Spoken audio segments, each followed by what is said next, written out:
स्वस्ति श्री गुरु नानको विजयते वंदे गुरुं नानकं गोप्योऽहं गुरु नानकेन सततं श्री नानकाय ओम नमः। नान्यो मे गुरु नानकात् गुरुवरः श्री नानकस्यास्म्यहम् दासः सद्गुरु नानके मम रतिस्त्रायस्व माम नानक।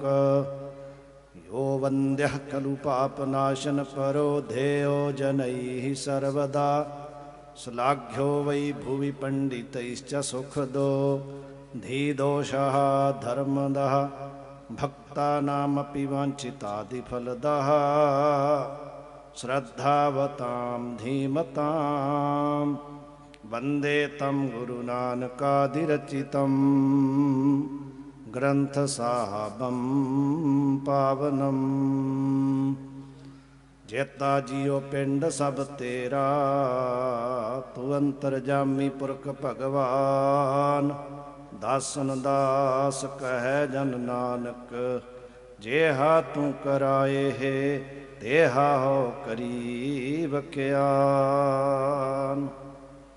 पतत पावन भगत वत्सल साहिबे कमाल चवर छत्र तख्त दे मालक सतगुरु धन सतगुरु श्री गुरु ग्रंथ साहिब जी दी पावन पवित्र हजूरी विच ऐस पावन धरती ते मांडी दी धरती ते अज दे पावन महान समागम दे अंदर स्टेज ते बहुत ही सत्कारत हस्तियां मायनाज हस्तियां परम तपस्वी विद्वान महापुरुष विराजमान ने। आप जी नूं बहुत ही सत्कार ते आनंद ते भावना दे सहित महापुरुषां ने अज जिन्हां दे बाबत आपां बैठे हाँ जगत जलंदे दे तारनहार जगत गुरु धन गुरु नानक जाहर पीर जगत गुर बाबा सतगुरु जी का जो पावन प्रकाश पर्व है उस दे संबंध विच अते सतगुरु जी दे फरजंद महान तपस्वी परमवीर राग भगवान श्री चंद्र महाराज जी दे अवतार दिहाड़े नूं समर्पित जो महान समागम बहुत ही हरमन प्यारे महान मूर्ति श्रीमान संत बाबा गुरविंदर सिंह जी मांडी वाले महापुरुषों ने हर साल की तरह यह समागम आरंभे सन। इन्हां दे अंदर बहुत ही महान हस्तियां स्टेज ते विराजमान ने। अमृत वेले तो आप जी ने प्रवचन सरवण किए।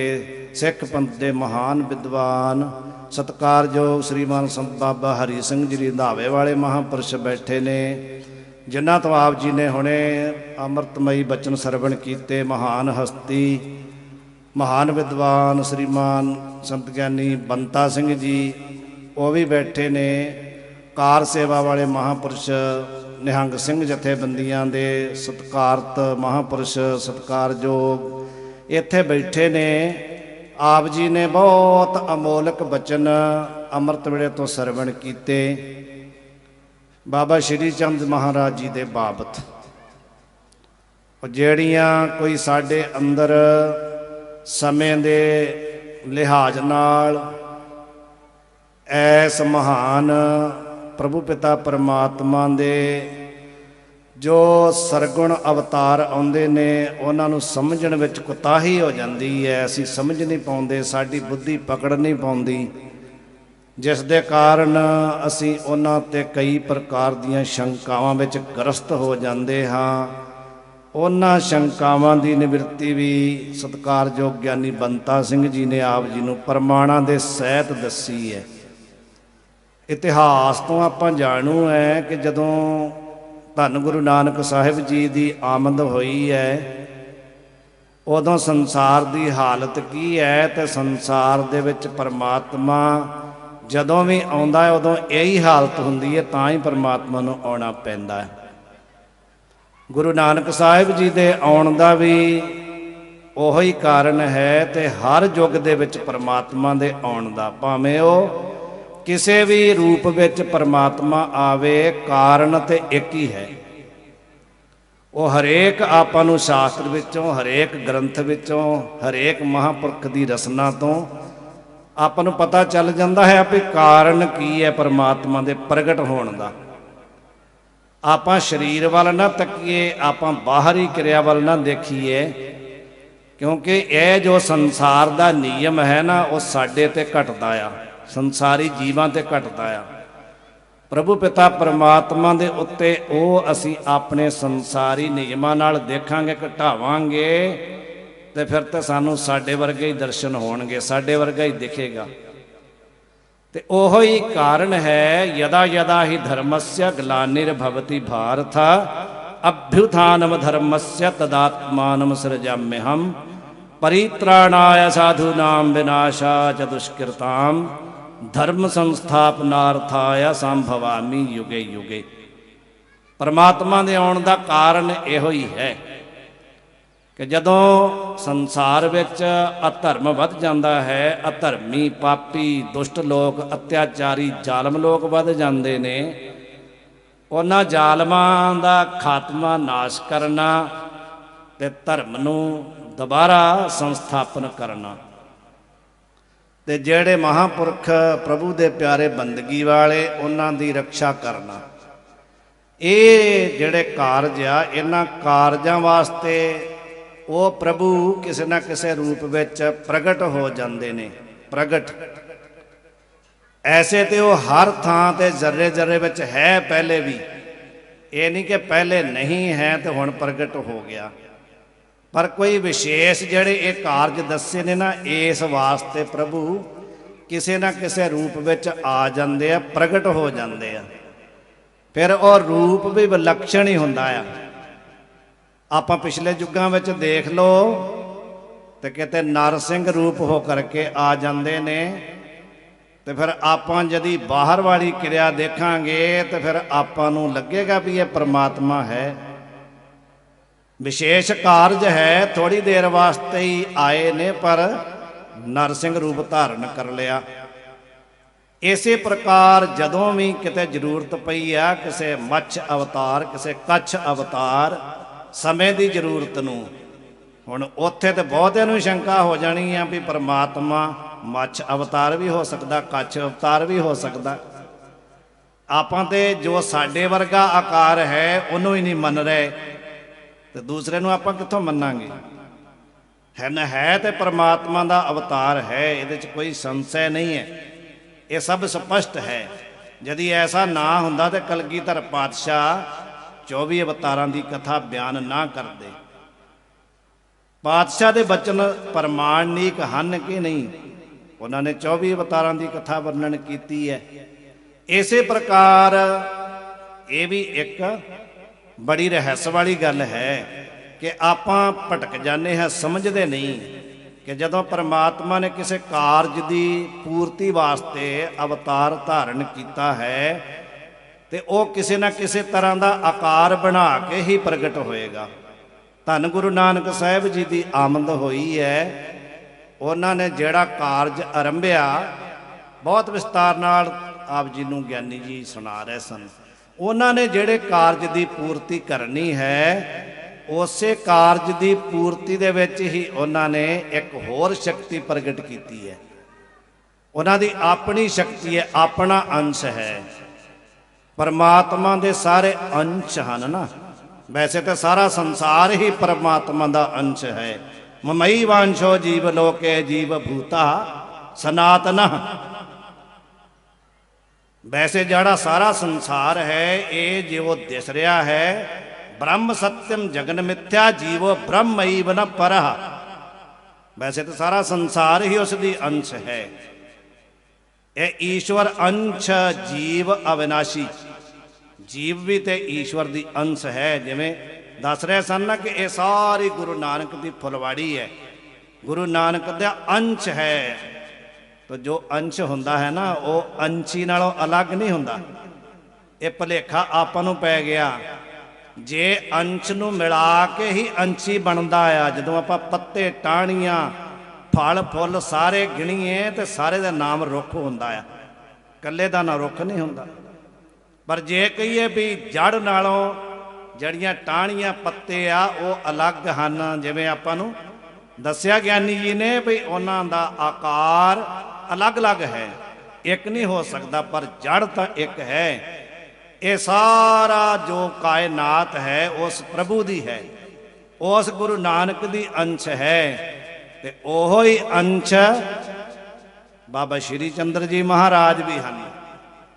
उन्हां दा स्वरूप देख करके जां उन्हां दे कार्यशैली नूं देख करके आपां नूं भुलेखा पै गया, क्योंकि अपनी पकड़ नहीं है। रात भी आपां बड़ी खुली विचार कीती सी भी अपनी बुद्धि की पकड़दी है, जो सानूं दिखाई दे रहा, जो सानूं नाम ਕੰਨਾਂ ਨਾਲ सुन रहे हैं जां असीं अखां नाल देख रहे हैं। ते जो आपां दर्शन करना जिहड़ा ये करामातां दी गल चल रही है जां भगतां नूं करतार्थ करन दी गल चल रही है। सवेरे ज्ञानी जी महाराज दस रहे सन त्रिलोकी दा भार पाया उन्होंने, त्रिलोकी। हुण जदी आपां इन्हां आम लोकां दी अनजान जीवां दी गल सुन के शंके च पै जाइए, फिर त्रिलोकी दा भार कौन पा सकदा आ, कौन किसी नूं जींदा कर सकदा आ। ये एक विचारन वाली गल है कि साडी पकड़ विच नहीं आ रहा। और गुरु नानक देव महाराज दी अंश है ना, तो गुरु नानक ही है। दो रूप बना रखे ने उन्होंने अपने, दो रूप।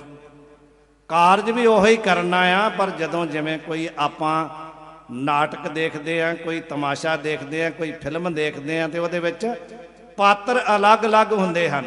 पात्र जिहड़े आ वो अलग अलग आ, पर यदि देखा जाए तो उस तमाशे की जिहड़ी सारी बनतर है वो निर्माता के हत्थ विच है। पात्र नूं कुछ नहीं पता, उसनूं सिखाया जाता भी तू एवें करना है। वो कल्पना किहदी है, संकल्प किहदा आ, जिसने वो लिखिया है। ये सारा जिहड़ा संसार है, देखन आयो जगत तमाशा, जिहड़ा सारा संसार है ये की है, एको हम बहुश्याम पर जाइए। ये उस परमात्मा का तदैक्षत, उस परमात्मा का ईक्षण है, संकल्प है।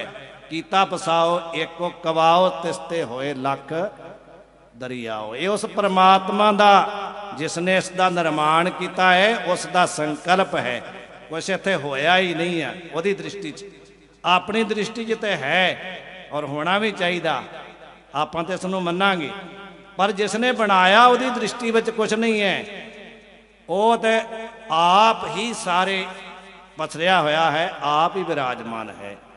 तो कहण तो मुराद है कि वही धन गुरु नानक है, वो ही बाबा श्री चंद्र महाराज जी।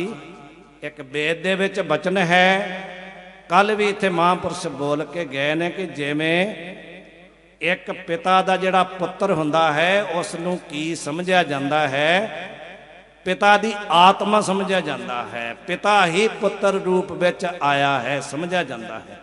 ऐसा शास्त्रकार भी कहते ने भई ये आत्मा वही जाए ते पुत्र, जो पुत्र है वो कौन है, आत्मा, पिता की आत्मा भाव पिता ही है।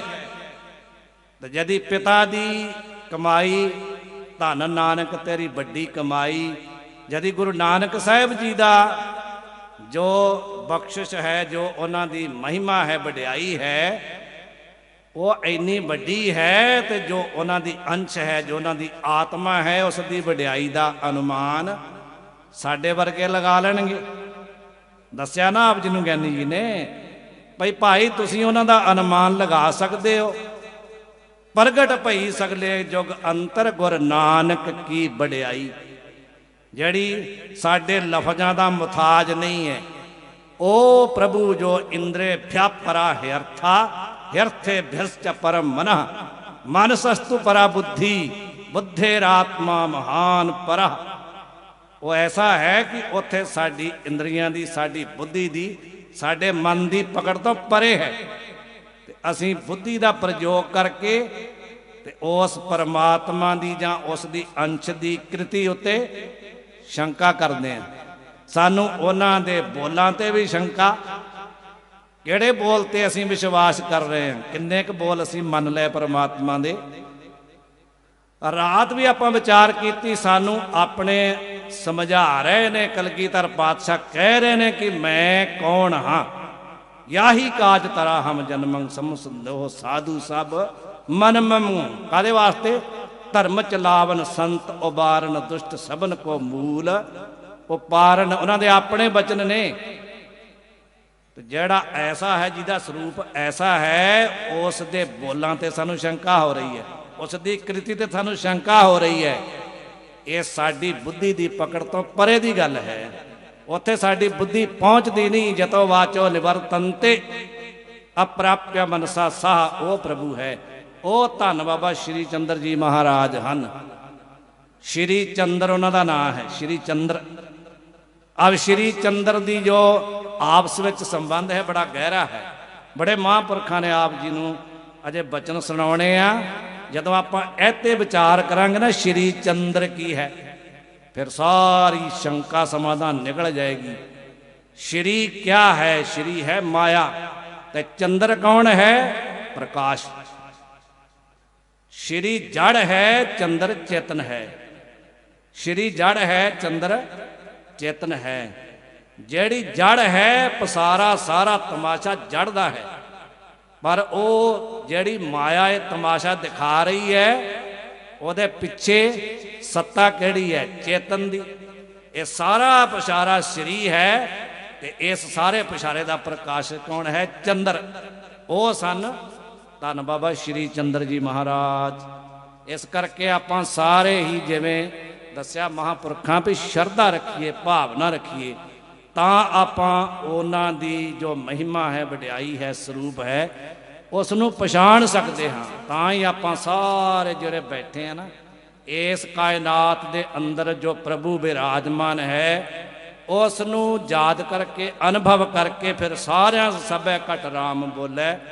रामा बोले राम बिना को बोले रहे, उसनूं समझ सकते हाँ। इन्नियां ही बेनतियां प्रवान करनियां। होइयां भुलां दी माफ़ी। वाहिगुरू जी का खालसा, वाहिगुरू जी की फतेह।